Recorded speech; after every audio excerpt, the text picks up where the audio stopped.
గోవిందుడు అందరి వాడేలే సినిమా తర్వాత కాస్త గ్యాప్ తీసుకున్న రామ్ చరణ్ మరోసారి ఫ్యామిలీ డ్రామానే నమ్ముకొని చేసిన సినిమా బ్రూస్లీ.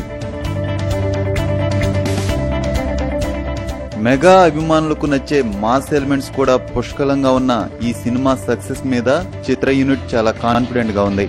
ముఖ్యంగా చిరు గెస్ట్ అపీరెన్స్ కూడా సినిమా మీద అంచనాలను భారీగా పెంచింది.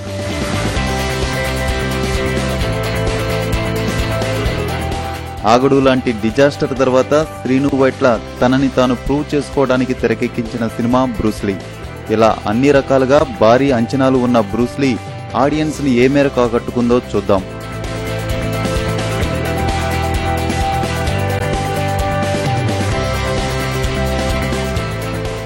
చిన్నప్పటి నుంచి బ్రూస్లీ యాక్షన్ చూసి ఆకర్షితుడైన హీరో కార్తీక్ తన పేరును కూడా బ్రూస్లీగా మార్చేసుకుంటాడు. స్టంట్ మాస్టర్ గా పనిచేస్తున్న రామ్ చరణ్ చుట్టూ ఈ కథ తిరుగుతూ ఉంటుంది.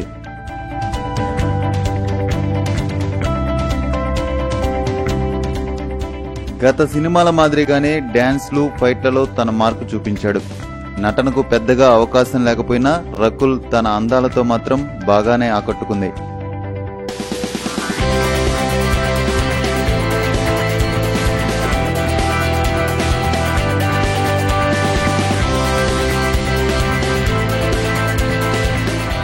టాలీవుడ్ లో 10 సంవత్సరాల క్రితం వచ్చిన పాత కథనే తీసుకుని దానికి కోన వెంకట్, గోపి మోహన్ అంతే పాత చింతకాయ పచ్చడి ఫార్మాట్ లో కథను రాసిపడేసి తమ పని అయిపోయిందనిపించారు.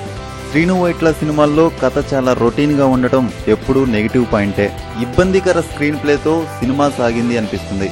ఫస్ట్ హాఫ్ పర్వాలేదనిపించినా సెకండ్ హాఫ్ దగ్గరకు వచ్చేసరికి విసుగు పుడుతుంది. ఏదేదో కన్ఫ్యూజింగ్ కామెడీతో బ్రహ్మానందాన్ని సరిగ్గా వాడి సెకండ్ హాఫ్ నడిపే శ్రీను వైట్ల ఈసారి తన పందా మార్చి పప్పులో కాలేశాడు. చిరంజీవి, చరణ్లు స్క్రిప్ట్ లో ఓవర్ గా ఇన్వాల్వ్ అయ్యారని ఇట్టే చెప్పేయొచ్చు. క్లుప్తంగా ఈ ఎపిసోడ్ బాగుంది, ఆ సీన్ అదిరిపోయింది అనటానికి ఏ ఒక్క అంశం కూడా లేకపోవడం ఈ సినిమాకి పెద్ద మైనస్.